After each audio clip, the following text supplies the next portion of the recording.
वक्फ bill को लेकर दो जजों की बेंच जिसमें स्वयं सीजीआई बीआर गवई हैं और दूसरे जस्टिस हैं एजी मसीह। ये दोनों जस्टिस वक्फ बिल के ऊपर सुनवाई कर रहे हैं और बीआर गवई की अध्यक्षता में ये दूसरी बार है जो बेंच बैठी है और वक्फ बिल के मसले पे सुनवाई हो रही है। देखिए अब तक क्या कुछ हो गया है उस पे आपको इस रिपोर्ट में बताएंगे। देखिए सामने कपिल सिब्बल है और जो बिल के विरोध में है और दूसरे हैं अभिषेक मनु सिंघवी, देश के जाने माने ये दोनों वकील हैं और सबसे महंगे वकील बताए जाते हैं जो मुस्लिम पक्ष की तरफ से लड़ेंगे। दूसरा सरकारी वकील आपको पता है तुषार मेहता जो सोलिसिटर जनरल कहलाते हैं वो हैं और सोलिसिटर जनरल तुषार मेहता ने कोर्ट के सामने 143 पन्नों का जो जवाब है वो बीआर गवई के सामने रख दिया। पहले भी वीडियो से बताया फिर बता रहे हैं 143 पन्नों का जवाब जो है वो बीआर गवई के सामने रखा और अनुरोध किया कि 3 मुद्दे पे ही सुनवाई हो। 3 मुद्दा कौन सा? जो सरकारी वकील है उसने अनुरोध किया बीआर गवई से वो है वक्फ बाय यूजर का मुद्दा, वक्फ की ढांचे को लेकर के और कलेक्टर की जांच को लेकर। ये 3 ही मुद्दा है जिसपे अंतरिम रोक जो है सीजीआई खन्ना ने लगाया था और उसी चीजों को जो स्थिति को बरकरार रखने के लिए बीआर गवई ने भी पिछली सुनवाई वही फैसला दिया कि वो स्थिति बरकरार रहेगी, कोई डिमोलिश नहीं कर सकता है मस्जिद, कोई अभी नियुक्तियां नहीं हो सकती है और कोई कलेक्टर अभी किसी पे फैसला नहीं कर सकता। इन तीनों पे ही सुनवाई करने के लिए सोलिसिटर जनरल तुषार मेहता ने सीजीआई गवई की बेंच से कहा, लेकिन इस पे कपिल सिब्बल बिखर गए और कहे कि ऐसा कोई जो है वो सीजीआई खन्ना ने कुछ नहीं कहा था, पूरे बिल जो है पूरे ढांचा पे बात होगी। और फिर होता वही है कि पूरे ढांचा के साथ सुनवाई शुरू हो जाती है और इस सुनवाई के दौरान जो सीजीआई बीआर गवई हैं उन्होंने कहा बात चली आती है चढ़ावा को लेकर के, तो कपिल सिब्बल कहते हैं कि मस्जिदों के ऊपर कोई चढ़ावा नहीं होता है, यहाँ पे जो है आम लोग ही मस्जिद को चलाते हैं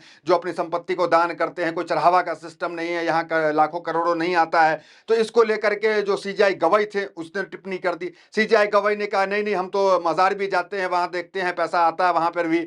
तो फिर कपिल सिब्बल कहते हैं कि मज़ार और मस्जिदों का मामला बहुत अलग है। देखिए महज इतना ही बहस नहीं हुआ, बहस कई मुद्दे पर हुई और बहस अब तक जारी है। और बहस का वीडियो जो है पूरा जो क्लिप अंदर से निकल के आया वो वीडियोस हम आपको दिखाएंगे।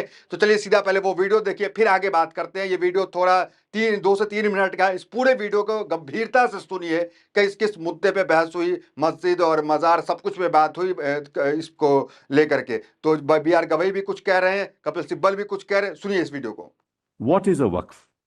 A waqf, Malaj, is a endowment to Allah, to God, a dedication to Allah, to God. And that, pursuant to that dedication, that property can't be dealt with in terms of transfer. You can't transfer that property to anybody. Once a waqf is always a waqf. That's the very concept of a waqf, Malaj. In other words, if I have, Malaj, in fact, dedicated my piece of property, because I cannot dedicate somebody else's piece of property. And the historical reason behind it, let me just tell your lordships that, is that, as your lordship knows, under our constitution, Malaj, the state cannot possibly finance religious institutions. Cannot finance, Malaj. If there's a mosque, Malaj, the state cannot finance it for its upkeep. If, Malaj, there is a burial ground, this has to be created through private property. So what happens is, Malaj, that people at the end of their lives, Malaj, give their private property dedicated to God so that those who come later, Malaj, can take advantage of that property. There are no earnings there, Malaj. If you go to a burial ground, Malaj, nobody earns. People come to bury their dead bodies, Malaj, and they charge a certain amount through which they maintain that. If you go to a mosque, Malaj, there's not a chadhava, Malaj, like in temples. They don't have 1,000 crores, 2,000 crores, 3,000 crores, Malaj.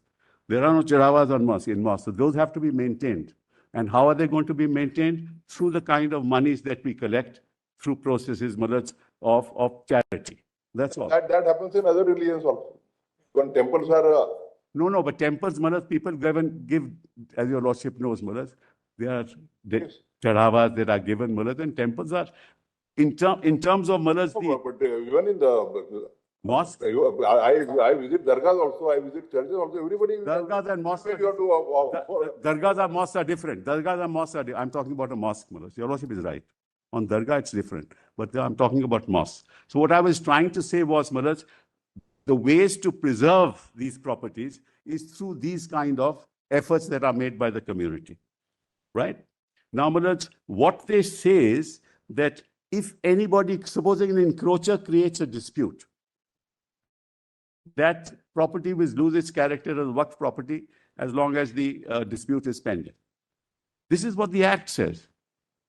So you have a situation, Manoj, where actually there was a Waqf Act. You just note this, Manoj. There was a Waqf Act of 2013. 2013. 2013. 19, huh? Will you allow me? 2013, then, 1913, 1923, 1913, 1923. Was in 1923. तो supreme court के अंदर वक्फ bill को लेकर बहस जारी है और इस बीच कहा जा रहा है कि सीजीआई ने 2-2 घंटे का वक्त जो है दोनों पक्ष को दिया। जो सरकारी पक्ष है उसको भी 2 घंटे का वक्त दिया है कि 2 घंटे में अपनी पूरी दलील रख दे, और फिर जो मुस्लिम पक्ष के वकील हैं जिसमें मनु सिंघवी हैं, जिसमें कपिल सिब्बल है, उनको भी 2 घंटे का समय दिया गया है कि अपनी बात को रखो। कपिल सिब्बल अपनी बात को पहले रख रहे हैं, फिर उसके बाद सॉलिसिटर जनरल तुषार मेहता अपनी बात को रखेंगे। हाँ, बीच में बहस की गुंजाइश है, अगर आप बहस करना चाहते हैं तो बहस भी होता है, लेकिन ज्यादा बहस नहीं। जो न्यायालय है उसका सम्मान करते हुए सामने जस्टिस बैठे हुए हैं, तो बहस नहीं, सब अपनी अपनी बात बारी बारी से रखेंगे। और इस बीच सीजीआई भी कुछ कुछ मुद्दे को लेकर के टोका टिप्पणी कर रहे हैं, सवाल जिनको समझ में नहीं आ रहा है उसका सवाल भी पूछ रहे हैं, सब कुछ चल रहा है। उस बीच देखिए एक खबर और आई। खबर क्या आई कि केरला गवर्नमेंट जो वक्फ बिल के मुद्दे को लेकर किधर खड़ी है, पक्ष में खड़ी है, विपक्ष में खड़ी है, कुछ समझ में नहीं आता, लेकिन केरला गवर्नमेंट साफ कर दी और केरला जो है सुप्रीम कोर्ट मूव कर गई। सिर्फ मूव ही नहीं किए, उसने अपने अधिकारियों को आदेश दिया कि सीधा जाइए सुप्रीम कोर्ट जाइए। क्या कहा देखिए, the state government had been delaying on the question of opposition on the legislation in the top court, even as several BJP-led state government had impeached the in case with the prayer of protect recently passes legislation by the union government. Kerala government has eventually made up its mind to challenge the constitution validity of the Waqf Amendment 2025 in the Supreme Court. तो ये केरला की तरफ से है, केरला ने जो challenge कर दिया, तो ये जो है अच्छी खबर कह सकते हैं। उस बीच आपको एक और खबर बता दें, देखिए हिंदू पक्ष के एक वकील हैं, उस वकील साहब जो है वो भी पहुंच गए, याचिका दायर किए थे, तो उस याचिका को भी सीजीआई गवई ने खारिज कर दिया, जिसके अंदर 1995 को लेकर के उनकी याचिका थी कि 1995 का जो वक्फ बिल है, वो वक्फ बिल जो है जो हिंदुओं की धार्मिक चीजें है, मंदिर है, उसको कब्जा करने के लिए वक्फ बोर्ड को अधिकार दे देता है। उसको लेकर वो पहुंचे सुप्रीम कोर्ट, लेकिन जो सीजीआई गवाही हैं उनकी याचिका को खारिज कर दिया और उन्होंने कहा कि आजकल लोग चले आते हैं ताकि अखबारों में नाम चला जाएगा। तो हम आपको फिर बता देते हैं, महज 5 याचिका है जिसे स्वीकृत किया गया। जो हिंदू पक्ष के वकील विष्णु शंकर जैन थे, उन्होंने ये भी कहा कि 5 याचिका में एक भी हिंदू पक्ष की याचिका नहीं है, हमारी याचिका भी स्वीकृत की जाए, क्योंकि वो भी जो है वक्फ बिल के पूरे ढांचे को ही चैलेंज करना चाहते थे। लेकिन सीजीआई बीआर गवई ने उन्हें इनकार कर दिया और उनकी याचिका स्वीकृत नहीं की। देखिए वक्फ बिल के खिलाफ मतलब सरकार के बिल के खिलाफ 100 से ज्यादा याचिका सुप्रीम कोर्ट में गई, लेकिन उन तमाम याचिकाओं को जो है नहीं लिया गया। महज 5 याचिका को लिया गया, जिसके अंदर असदुद्दीन ओवैसी की याचिका भी स्वीकृत हुई है और इस 5 ही याचिका पे सुनवाई चल रही है। और कपिल सिब्बल जो है मुख्य जो है बहस करता है यहाँ पे, कपिल सिब्बल और जो सिंघवी हैं वो मुख्य वकील हैं और ये दोनों जो है बहस कर रहे हैं। अब तक जो है रिपोर्ट यही आई है कि बहस जारी है और सीजीआई की तरफ से कोई इस तरह की टिप्पणी नहीं आई जिससे हम कह सकते हैं कि क्या अंतरिम रोक लग जाएगा, क्या सरकार को फटकार लगेगी या फिर मामला डेट आगे बढ़ा दिया जाएगा। जैसे ही कुछ खबर आता है हम आपको बताते हैं। हमने आपको जो है कोर्ट रूम की वो वीडियोस भी सुनवाई और डिटेल भी बताया। तो फिलहाल खबर में इतना ही, मिलते हैं वीडियोस अपने साथ। बहुत बहुत धन्यवाद।